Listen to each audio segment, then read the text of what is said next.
Hello everyone, welcome to my channel. Keep it simple but significant. I am your host Sasi. Let's start today's discussion. Think tank of Government of India that replaced the Planning Commission is. तो planning commission जो है वो think tank था government of India का. इसको replace किया है किसने? नीति आयोग ने. Answer is D.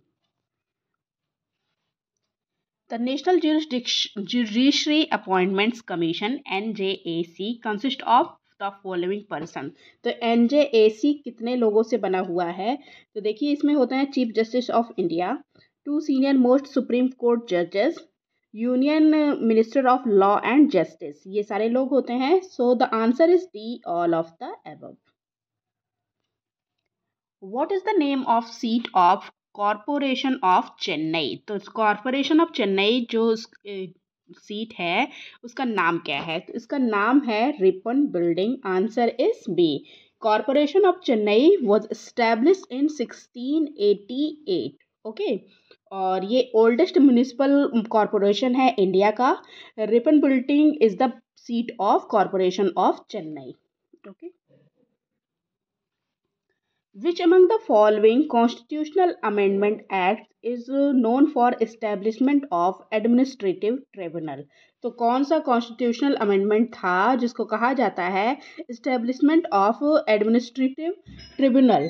तो ये है आपका 42nd amendment act. Answer is B.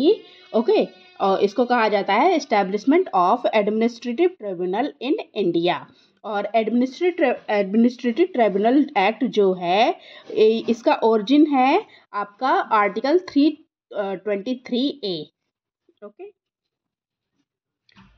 Who among the following president of India was the first chief minister of modern state in India? तो कौन से प्रेसिडेंट थे इंडिया के जो फर्स्ट चीफ मिनिस्टर थे मॉडर्न स्टेट इन इंडिया में? तो modern state in India की बात हो रही है. तो ये आपका मॉडर्न स्टेट जो था वो है आंध्र प्रदेश. और जो first chief minister Andhra Pradesh के थे उनका नाम था Neelam Sanjiva Reddy. Answer is B. Neelam Sanjiva Reddy was the first Chief Minister of Andhra Pradesh when the state was formed in 1956. Okay, answer is B. In context of Panchayati Raj in India, the date 24 December 1996 is known for which of the following? तो किसके लिए जाना जाता है 24 दिसंबर 1996 का दिन? तो ये जाना जाता है extension to the schedule areas के लिए. Answer is C. ओके.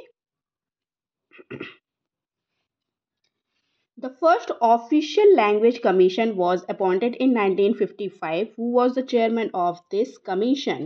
तो फर्स्ट ऑफिशियल लैंग्वेज कमीशन ये अपॉइंट हुआ था 1955 में और इसके चेयरमैन थे B G Kher. Answer is B.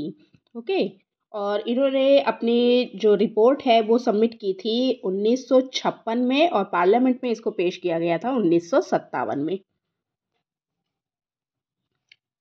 What is the maximum permissible time gap between two session of parliament? तो पार्लियामेंट के 2 सेशन में कितने टाइम का गैप होता है?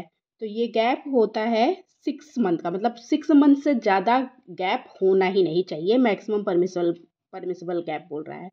Answer is B, 6 month. और ये हमारे कॉन्स्टिट्यूशन के आर्टिकल 85 में दिया गया है. In case of a tie in voting on a bill in Lok Sabha, who among the following enjoy the right to cast the deciding vote? तो लोकसभा की बात हो रही है. जब लोकसभा में वोटिंग होती है और जो वोटिंग है हाँ और ना दोनों के पक्ष में बराबर आ जाए, हाँ भी उतने ही है और ना भी उतने ही है, तो डिसाइडिंग वोट जो है वो करता है स्पीकर. Answer is a.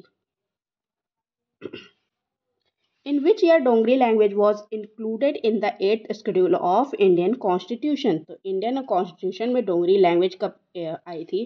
तो देखिए इसके लिए हुआ था 92nd अमेंडमेंट एक्ट आया था जो कि आया था 2003 में और इसमें हमने ऐड किया था बोडो, डोगरी, मैथिली एंड संथाली. ये 4 लैंग्वेज जोड़ी गई थी और ये हुआ था 2003 में. Answer is C. इसी के साथ जो रिकॉग्नाइज्ड लैंग्वेज हैं कॉन्स्टिट्यूशनली रिकॉग्नाइज्ड लैंग्वेज उनकी संख्या बढ़कर हो गई थी 22. That's all for today. If you like my video, please do like, comment, share and subscribe. Thank you.